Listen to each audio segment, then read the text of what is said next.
जय हिंद, जय भारत, जय बुंदेलखंड। प्यारे व्यूअर्स, आप सभी कैसे हैं? हालांकि बहुत ज़्यादा तो नहीं चलता है मेरा ये सब कुछ, लेकिन हाँ, मैं कोशिश करती हूँ और एक दिन मुझे पक्का विश्वास है कि एक दिन आप सभी अपना प्यार सपोर्ट मेरे साथ बनाए रखेंगे और मेरी प्यारी प्यारी कहानियाँ मेरी सुनने के लिए मेरे चैनल पर आते रहेंगे, जिस तरह से अभी प्यार सपोर्ट दे रहे हैं। हाँ, बीच बीच में बिजी होने के कारण मैं नहीं ला पाती हूँ, उसके लिए क्षमा चाहती हूँ। तो आज की कहानी है एक फेमस कहानी है वैसे तो, लेकिन क्योंकि मैंने पढ़ी नहीं है, सुनी है मैंने किसी से। तो कहानी है एक अनाथ लड़की की। तो किस तरह से उसकी किस्मत पलटती है, अपने प्यार, विश्वास, समर्पण, ईमानदारी, कर्तव्य निष्ठा से किस तरह से वो अपनी किस्मत बदलती है, इस कहानी में जानेंगे। कहानी की पात्र है, हमारी मुख्य पात्र है रोहिणी, और ये पूरी कहानी रोहिणी के इर्द गिर्द घूमेगी। तो आप लोग बिल्कुल देर ना करें, दिल थाम कर बैठें और आंख बंद करके मेरी कहानी का आनंद लें। ठीक है। आज स्कूल में, हायर सेकेंडरी स्कूल में बड़ी चहल पहल थी। हाँ, हायर सेकेंडरी स्कूल में बड़ी चहल पहल थी। कारण सेठ पुरुषोत्तम दास जी वहाँ पर आने वाले थे। सेठ जी वहाँ पर आने वाले थे, तो वो सभी को गिफ्ट देना चाह रहे थे। जो बच्चे अच्छे प्राइज में ला रहे हैं ना, उन सभी बच्चों को जिन्होंने अच्छा काम किया है पूरे साल, उनको प्रोत्साहित करने के लिए, उनको मोटिवेट करने के लिए सेठ जी पधार रहे थे। प्रिंसिपल और सेठ जी दोनों ही मिलकर बच्चों को प्रोत्साहित करेंगे और प्रोत्साहन की राशि, बच्चों को कुछ सर्टिफिकेट, कुछ पेन, कुछ गिफ्टेड वगैरह देंगे। सेठ जी ने प्राइज बांटे और जब जैसे ही वो जाने को हुए, तभी एक 5-6 साल की लड़की उनके पास आई और बोली, जा रहे हो? मुझे अच्छा नहीं लगेगा। जा रहे हो? मुझे अच्छा नहीं लगेगा। और ऐसा कहकर उस प्यारी सी मासूम बच्ची की आंख में आंसू छलछलाए। सेठ जी ने आंखों को देखा, उसके और बच्ची को देखा, और बड़े थोड़े दुखी हुए गए और बड़े प्रेम से सेठ जी ने उस बच्ची को देखा। उस बच्ची की आंखों में मानो याचना थी सेठ जी से रुक जाने के लिए। बोले, आप चले जाओगे तो मुझे बिल्कुल अच्छा नहीं लगेगा। सेठ जी ने प्यार से उसके सिर पर हाथ फेरा, स्नेह से।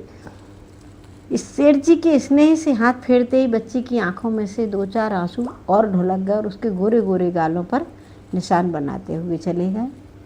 सेठ जी का दिल का चोट कर रह गया। तभी वहाँ के प्रिंसिपल आ गए। बोले, अरे सेठ जी जाइए, आप तो, इसकी रोज़ की आदत है, ये किसी को देखती है और ख़ासकर जब आपको देखती है तो ये भावुक हो जाती है। तो सेठ जी ने फिर जानना चाहा कि आखिर क्या कारण है कि जब ये कोई आता है तो ये बड़े आतुर उससे देखती है, और हाँ, क्या कारण है इसका।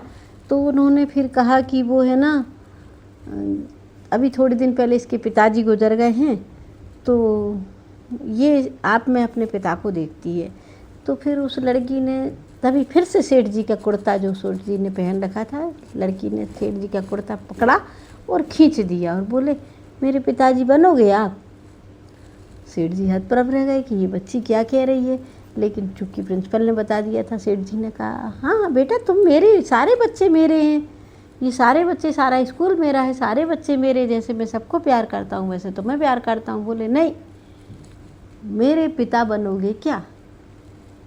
सेठ जी असमंजस में बोले, हाँ हाँ ठीक है। बोले, मुझे तुमसे ज़्यादा प्यार चाहिए बाकी बच्चों से, आपको मेरा पिता बनना पड़ेगा, प्लीज़ मुझे छोड़कर मत जाइए, मुझे अच्छा नहीं लगता आप चले जाएंगे। सेठ जी ने कहा कि ठीक है, मैं तुम्हारा पिता बनता हूँ। सेठ जी ने इस प्रिंसिपल से इजाज़त ली और बच्ची को कहा कि इस तुम्हें घर छोड़ता हूँ, और सेठ प्रिंसिपल से भी कहा कि इसको मैं घर छोड़ कर आता हूँ। तो बोले, ठीक है। एड्रेस ले लिया सेठ जी ने स्कूल से और लड़की को बहुत घुमाया, अच्छे अच्छे खिलौने, गाड़ी, कपड़े, और जो जो उसको पसंद था, प्यारी सी गुड़िया, बार्बी डॉल दिलवाई, बहुत सारे खिलौने, बहुत सारे फ्रूट, बहुत सारे जूस पिलवाया उसको। मतलब जो एक बच्चे की ख्वाहिश होती है, चॉकलेट, आइसक्रीम, सब कुछ खिलवाया। और एक बड़ी सी गाड़ी उसको ला के दी, एक मतलब बच्चे के लिए तो बड़ी थी, लेकिन सेठ जी के लिए बहुत छोटी थी। मतलब एक उसको गाड़ी ला के दी अच्छी, जिसमें वो पूरे घर पे घुमाती फिरती। इतराती। और ऐसे ही वो बहुत सारे खिलौनों के साथ अपने घर पहुंची। बोली देखो माँ, मैं किसे ले आई हूँ, ये मेरे पिताजी हैं। उसकी माँ हतप्रभ रह गई और अपनी बच्ची की गलती के लिए सेठ जी से माफ़ी मांगी कि ये बहुत नादान है, ये कुछ नहीं जानती है, तो आप इसको माफ़ कर दीजिए। और अपनी छोटी सी कुटिया को वो साफ़ करने लगी कि इतने बड़े आदमी को मैं कहाँ बिठाऊँ,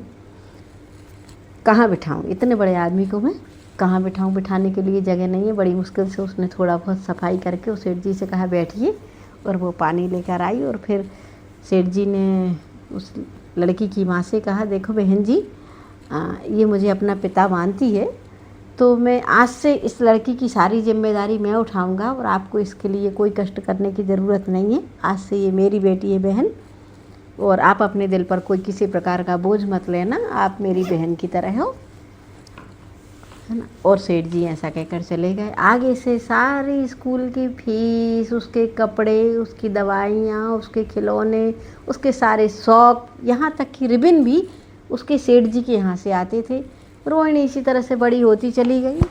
सेठ जी के स्नेह में कभी कभी जब साल में एक बार सेठ जी आते तो लड़की से मिलते और वो बड़ी खुश होती। फिर धीरे धीरे उनका है ना पत्र व्यवहार चालू हो गया। वो अपने पिता को पत्र लिखने लगी। पिता को पत्र जब स्कूल में आता तो पहले जब जो छोटी थी ना, तो फिर कोई अगर पूछता कि पिता क्या करते हैं तो लड़की बड़ी दुखी हो जाती थी। लेकिन अगर अब वो बहुत अच्छे से पिता को पत्र लिखने लगी। पिता को पत्र उसे कभी सीखना नहीं पड़ा, और इसी तरह से आदान प्रदान होते होते लड़की बड़ी हो गई और इंटर में आ गई।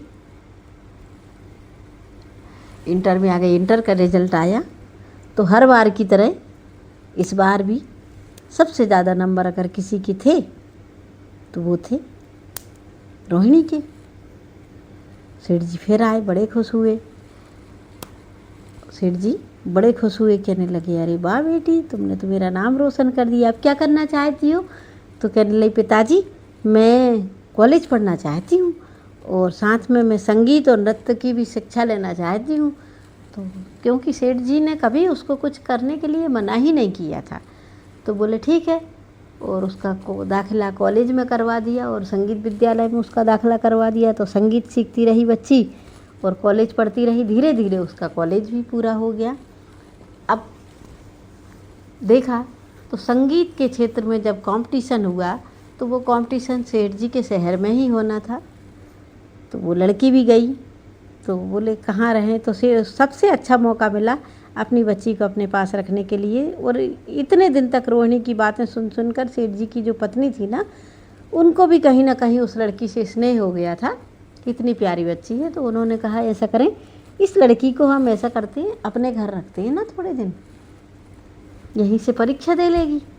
तो सेठानी की बात को, पत्नी की बात को सेठ जी टाल नहीं सके और लड़की को अपने घर लेके चले गए। वहाँ रहकर उसने परीक्षा दी, वहीं रहकर संगीत की परीक्षा दी उसने। और संगीत का जब कंपटीशन हुआ तो उसमें है ना रोहिणी फर्स्ट आई। परीक्षा में तो वो हमेशा आती थी, लेकिन गायन और वादन में भी रोहिणी का ही नंबर लगा। तभी सेठ जी का बेटा जो है ना बिलायत से पढ़कर आ गया था। तो जो गिफ्ट देना था तो सभी ने ये कहा कि इस बार है ना क्यों ना हम सेठ जी के बच्चे को गिफ्ट के लिए बुलाते हैं, वही देंगे। सेठ जी ने भी अपने आगे बढ़कर अपने बेटे को बढ़ाना चाहते थे, आगे रह कर के मेरे बेटे को परिचित हो जाएं सब। तो सेठ जी ने कहा बच्चे इस बार तुम साथ चलोगे और सबको प्राइज़ जो डिस्ट्रीब्यूशन होता है वो तुम करोगे। लड़का तैयार हो गया और वो जैसे ही गिफ्ट देने के लिए वो आगे बढ़ा, तो जैसे ही रोहिणी का नंबर आया तो इतने में दोनों गिफ्ट दिया, उसने माला पहनाई, स्वागत, रोहिणी ने लड़के का स्वागत किया, माला पहनाई। और वो जैसे ही माला पहनाई इसी बीच में आँखों ही आँखों में दोनों का आदान प्रदान संदेशों का हो गया। आँखों ही आँखों में जाने कितनी दोनों की बातें हो गईं। अब रोहिणी वहाँ से सीधी विदा लेकर अपने घर आ गई, लेकिन उसे ऐसा लगा जैसे कहीं कुछ मेरा पीछे कुछ छूट गया है, पीछे मेरा बहुत कुछ छूट गया है। लड़का भी लगभग रोहिणी को देखकर, क्योंकि उसने भी शायद इतनी सुंदर लड़की नहीं देखी थी, क्योंकि सेठ जी भी जब इतनी बड़ी लड़की को जब देखा ना तो सेठ जी भी एकदम देखते ही रह गए कि ये छोटी सी 6 साल की बच्ची इतनी बड़ी और इतनी सुंदर हो गई है। इसी तरह से समय निकलता गया। आगे सेठ जी ने घर पे चर्चा की वो सेठानी से कि बोले लड़की तो बड़ी अच्छी है। तो रोहिणी की माँ बड़ी हो गई थी लड़की, तो रोहिणी की माँ शादी के लिए चिंतित करती। तो जब भी वो रोहिणी की माँ सेठ जी से कहती कि शादी करना है, जब भी सेठ जी कहते अभी क्या जल्दी है, कर देंगे, है ना। बोले भाई करना है, लड़की बड़ी हो गई। बोले ठीक है हो जाए, कर देंगे। अब ये सेठ जी की सेठानी को ये लड़की भाग गई, ये लड़की तो बड़ी अच्छी है ये, तो तुमसे पिता कहती है। लेकिन बोले पिता, वो मुझे पिता कहती है। तो बोले पिता कहती है तुम्हारी बच्ची थोड़ी है, तुम तो बहन की तरह देखते हो उनकी मम्मी को, और क्यों ना हम इसको सच में तुम्हारा पिता बना दें, माने तुम सच में पिता बन जाओ। बोले अपने लड़के के लिए कैसी रहेगी। और सेठानी ने देर नहीं की और रोहिणी की माँ को एक पत्र लिख दिया अपनी तरफ से। बोले बहन जी पूरे कुशल क्षेम लेने के बाद और अपने बच्चे का फ़ोटो लिफाफे में रख दिया और एक चिट्ठी रख दी, पहुँच दिया। रोहिणी की माँ ज़्यादा पढ़ी लिखी नहीं थी, चिट्ठी पढ़नी नहीं आती थी। तो रोहिणी से कहा कि ये क्या पत्र आया है, ज़रा पढ़ के बताओ। रोहिणी ने पत्र निकाला, कुशल क्षेम आदरणीय दी बहन जी आप कुशल होंगी, मैं भी कुशल हूँ। मैं एक दिल की बात आपसे कहना चाहती हूँ। रोहिणी बिटिया बड़ी हो गई है और मेरा बेटा भी पढ़कर विदेश से आ गया है। अगर आपको ऐतराज़ ना हो तो मैं अपने बेटे के साथ आपकी बेटी का बेटे के लिए आपकी बेटी का हाथ मांगती हूँ। इतना पढ़ना था ना, रोहिणी के गाल गुलाबी हो गए क्योंकि वो लड़के से मिल चुकी थी और वो अंदर भाग गई। वो बड़ी खुश हुई माँ।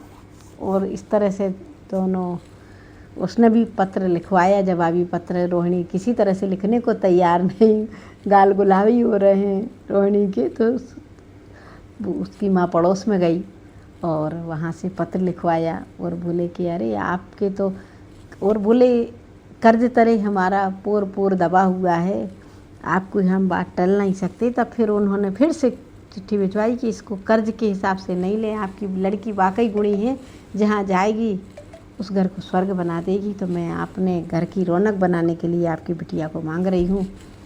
जब बारात लेकर आए बाजे गाजे से, पूरे गांव में चर्चा, पूरा विद्यालय खुश कि आज वो लड़की के लिए सेठ जी के यहाँ से रिश्ता आया हो और सेठ जी के घर की दुल्हन बनकर जा रही है। जब वो आए तो कन्यादान के टाइम पर जैसे ही उन्होंने, रोहिणी की माँ ने कन्यादान किया, पीछे से सेठ जी कहने लगे बेटा अब बना हूँ मैं तुम्हारा असली बाप, पिताजी बनाना ना तुम्हारा, अब तुम मेरी बेटी हो, ऑफिशियल बेटी। तो इस तरह से रोहिणी ने अपने व्यवहार, अपनी नम्रता, अपना मधुरता, अपनी मधुरता, अपने गुण और शिक्षा से अपने दिन पलट दिए और सेठ जी को हमेशा के लिए पिता बना लिया। अब वो अनाथ लड़की नहीं थी, अब वो सनाथ है।